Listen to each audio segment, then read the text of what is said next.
Hello everyone, मैं हूं Aastha from Learnoha, the free learning platform, जहां पर आप पढ़ सकते हैं science, mathematics and social studies, और वो भी एकदम फ्री एट learnohub.com।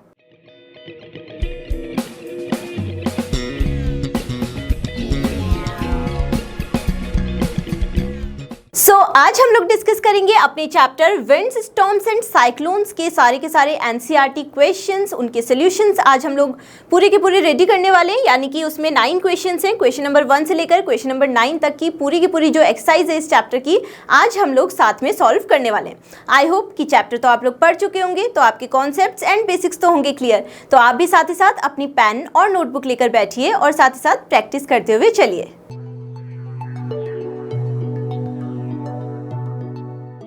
आज के डिस्कशन का जो हमारा फर्स्ट क्वेश्चन है उसमें आपसे बोला गया है fill the missing word in the blank spaces in the following statements.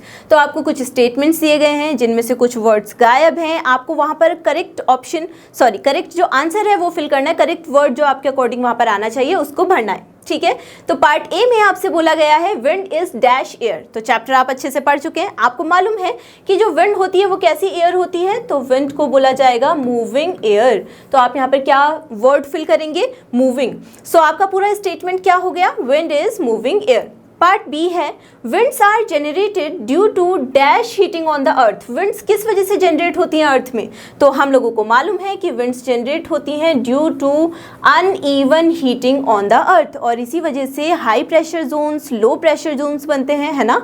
और हमने ये भी पढ़ा है कि हाई प्रेशर से लो प्रेशर की तरफ विंड्स क्या होती हैं, फ्लो होती हैं या फिर मूव करती हैं। पार्ट सी है near the earth surface dash air rises up various dash air comes down.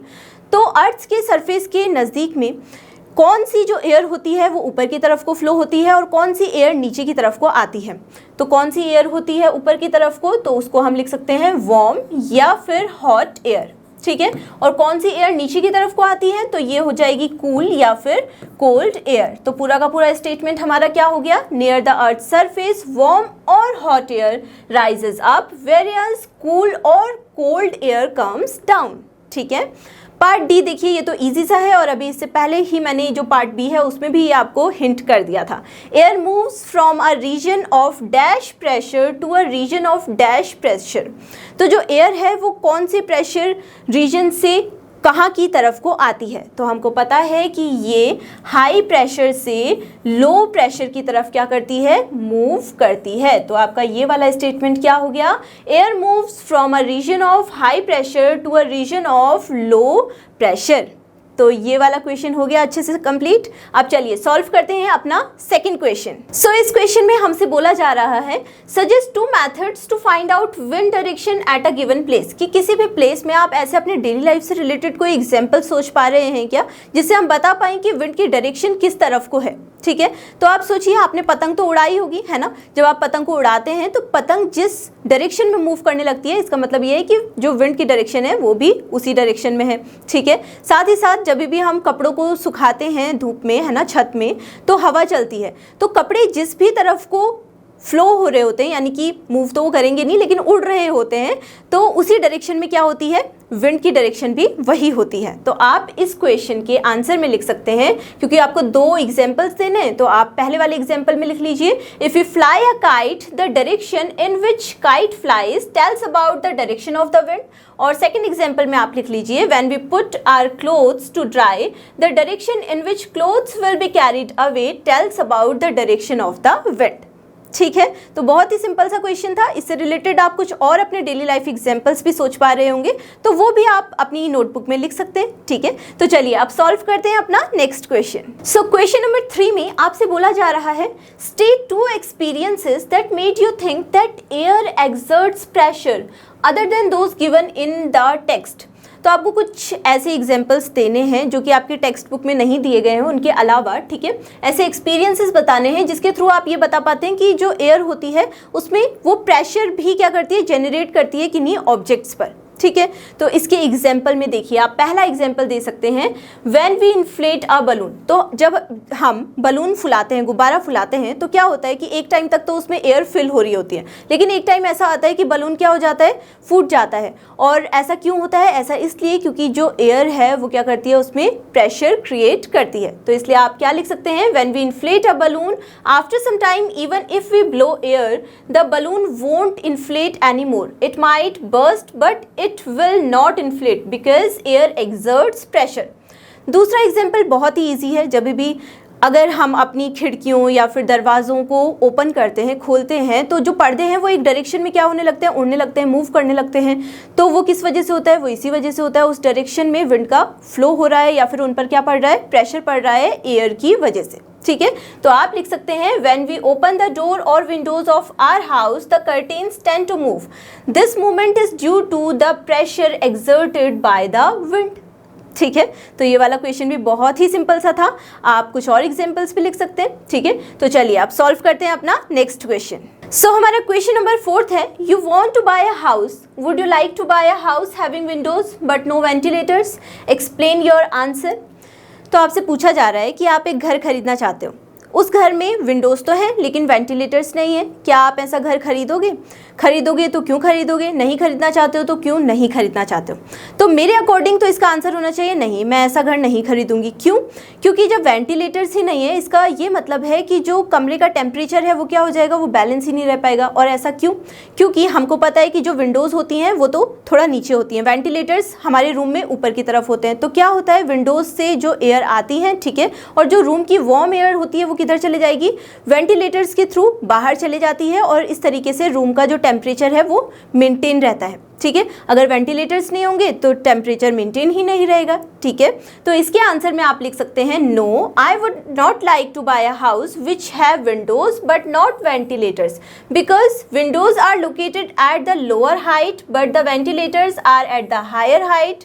Ventilators help the room to be cool because warm air will start rising, and as ventilators are present so the warm air will come out through the ventilators। और ये क्या maintain करता है, हमारे room का temperature maintain करता है। ठीक है, तो चलिए आप सॉल्व करते हैं अपना नेक्स्ट क्वेश्चन। सो हमारा नेक्स्ट क्वेश्चन है question number 5, explain why holes are made in hanging banners and hoardings. आपने देखा होगा कई जगहों पर रास्तों में भी लगे होते हैं बहुत सारे बैनर्स, और उनके आसपास में कुछ होल्स होते हैं, और कितनी भी तेज आंधी आ जाए, बारिश आ जाए, लेकिन वो बैनर्स रहते हैं, सेफ रहते हैं। ऐसा क्यों होता है? उसके लिए बहुत सारे फैक्टर्स हैं वैसे तो रिस्पॉन्सिबल, लेकिन हमसे यहाँ पर पूछा गया है कि उन बैनर्स में या होर्डिंग्स में वो होल्स क्यों बनाए जाते हैं। तो देखिए, अगर बैनर में कहीं कहीं पर होल्स होंगे तो जो एयर प्रेशर एक्सर्ट करती है ना, किसी भी ऑब्जेक्ट पर, तो वो क्या हो जाएगा, उन होल्स के थ्रू वो एयर बाहर निकल पाएगी। अब वो बाहर निकल पाएगी तो बैनर्स पे बहुत ज़्यादा प्रेशर नहीं पड़ेगा, और बहुत ज़्यादा प्रेशर नहीं पड़ेगा तो वो अपनी जगह पर सेफ रहेंगे। ठीक है, तो इसके आंसर में आप क्या लिख सकते हैं, holes are made in hanging banners and hoardings as holes reduce the air pressure exerted on the banners and hoardings. The air gets some space to pass through the holes. Holes prevent the banners and hoardings from being blown away with the wind. ठीक है, तो चलिए solve करते हैं अब हम अपना next question. So हमारा क्वेश्चन नंबर 6 है, how will you help your neighbours in case cyclone approaches your village और टाउन। तो ये ऐसा क्वेश्चन है जो आपको केवल क्वेश्चन सॉल्व करने के पर्पज से ही नहीं पता होना चाहिए, वैसे भी पता होना चाहिए, है ना। तो आपसे इसमें क्या पूछा जा रहा है कि अगर आपको पता चलता है कि आपके विलेज या फिर टाउन में जो साइक्लोन है उसके कुछ इफेक्ट होने वाले हैं, तो आप अपने नेबर्स की कैसे हेल्प करेंगे। तो सबसे पहली बात तो ये है कि आपको अगर कहीं से भी टीवी से, सोशल मीडिया से या फिर रेडियो से, कहीं से भी आपको पता चलता है इस बारे में, तो आप बाकी लोगों को भी क्या करेंगे, इन्फॉर्म करेंगे। तो आप लोग क्या लिख सकते हैं, टू इन्फॉर्म अदर्स टू, यानी कि अपने आसपास में जो लोग रहते हैं उनको भी बताएंगे कि ऐसा कुछ होने वाला है। ठीक है, second, once the warning is issued we should shift to cyclone shelter as they are cyclone resistant buildings। तो ये क्या होते हैं, अब गवर्नमेंट के थ्रू भी कुछ कुछ हमारे लिए क्या किए जाते हैं, कुछ ना कुछ हेल्प सेंटर्स या इस तरीके की चीज़ें बनाई जाती हैं। अगर साइक्लोन से रिलेटेड हम बात करें तो साइक्लोन शेल्टर्स की तरफ हमको शिफ्ट करना चाहिए, क्योंकि वो क्या होती हैं, वो होती हैं साइक्लोन रेजिस्टेंट बिल्डिंग्स, और इस तरफ हम लोग शिफ्ट करेंगे तो हम काफ़ी हद तक बच पाएंगे। ठीक है। नेक्स्ट आप पॉइंट लिख सकते हैं, try to provide clean drinking water, तो आप जितना ज़्यादा हेल्प कर सकें, जो साफ़ पीने का पानी है वो प्रोवाइड करा सकें, तो वो आप कर सकते हैं। Medical facilities to the injured, यानी कि जो लोग घायल हैं, जिनको कोई चोट वगैरह लगी है इस दौरान, तो आप उनकी क्या कर सकते हैं, इस तरीके से हेल्प कर सकते हैं, उनको मेडिकल फैसिलिटीज़ प्रोवाइड करवा के। ठीक है, तो ईजी सा क्वेश्चन था, सिंपल सा क्वेश्चन था। अब चलिए सॉल्व करते हैं अपना नेक्स्ट क्वेश्चन। सो हमारा क्वेश्चन नंबर 7 है, what planning is required in advance to deal with the situation created by a cyclone. Cyclone आने वाला है, या फिर हमको पता चलता है कि अभी कुछ टाइम के बाद साइक्लोन आने ही वाला है, या फिर उससे पहले भी ऐसी क्या क्या प्लानिंग्स होनी चाहिए जो हमको पहले से ही कर लेनी चाहिए ताकि हम लोगों को बचा सकें या फिर सेफ रख सकें। तो इसके लिए सबसे पहली बात, गवर्नमेंट की तरफ से भी ये जो एक हेल्प की जा सकती है वो क्या है, cyclone shelter should be build, ताकि लोगों को उस जगह पर शिफ्ट किया जा सके जहां पर उन पर कम से कम इफेक्ट पड़ पाए साइक्लोन का। ठीक है। Drinking water can be stored, क्योंकि हमको पता है साइक्लोन की कंडीशन में जो पीने का पानी है वो क्या हो सकता है, ख़राब मिल सकता है, इसलिए हमें पहले से ही जो साफ़ पानी है पीने का वो स्टोर करके रख लेना चाहिए।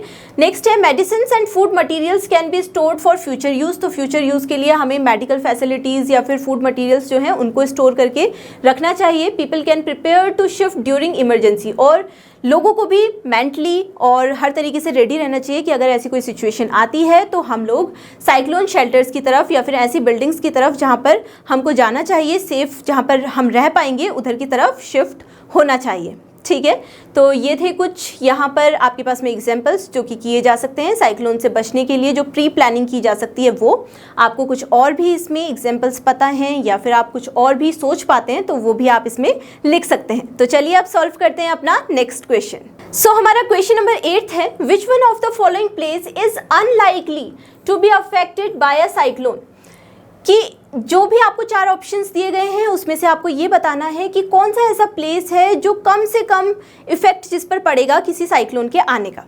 ठीक है, तो देखिए चेन्नई, बेंगलुरु या फिर मैंगलोर और पुरी, ये तीनों ही जो प्लेसेस हैं वो कोस्टल रीजन्स हैं या फिर कोस्टल एरियाज़ भी हम इनको बोल सकते हैं, जो कि समुद्र के या फिर सी के पास में हैं।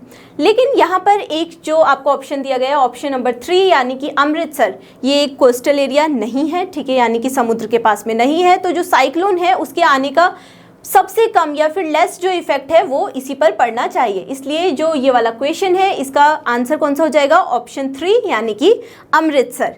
तो चलिए सॉल्व करते हैं अपना नेक्स्ट क्वेश्चन। आज के डिस्कशन का जो हमारा लास्ट क्वेश्चन है वो है question number 9, which of the statements given below is correct. आपको कुछ स्टेटमेंट्स दिए गए हैं, आपको बताना है कि उनमें से कौन सा स्टेटमेंट सही है, कौन सा स्टेटमेंट गलत है। पहला statement, in winter the winds flow from the land to the ocean, यानी कि सर्दियों के समय में जो विंड्स हैं वो फ्लो होती हैं लैंड से ओशियन की तरफ को। ठीक है। सेकंड आपको दिया गया है, in summer the winds flow from the land towards the ocean, कि समर में या फिर गर्मियों के टाइम में जो विंड्स फ्लो होती हैं वो लैंड से ओशियन की तरफ क्या होती हैं, फ्लो होती हैं। तो दोनों जो आपको ये ऑप्शंस दिए गए हैं ये सिमिलर हैं, एक जैसे मिलते जुलते हैं, बस यहाँ पर आपके लिए विंटर्स के टाइम का और यहाँ पर समर्स के टाइम का दिया गया है, तो हो सकता है इनमें से कोई करेक्ट ऑप्शन हो। उससे पहले हम थर्ड और फोर्थ ऑप्शन भी पढ़ लेते हैं।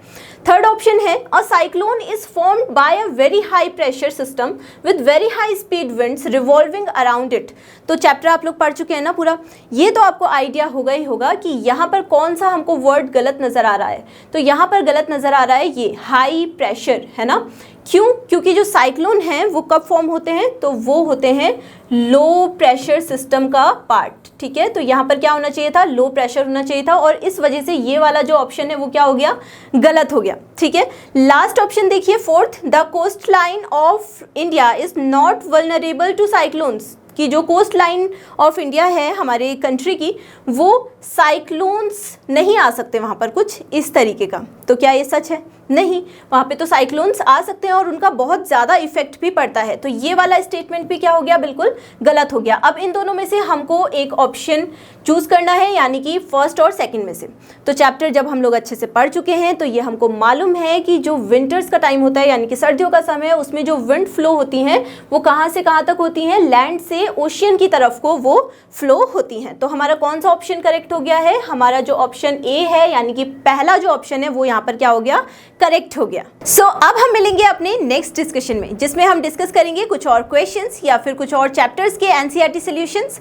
तब तक आप अच्छे से पढ़ाई करते रहिए, खूब सारी प्रैक्टिस करते रहिए, अपने नोट्स प्रिपेयर करते रहिए और हमारे साथ बने रहिए, क्योंकि ये तो आप जानते ही हैं कि लर्न नो हाउ फ्री है लेकिन बेस्ट है।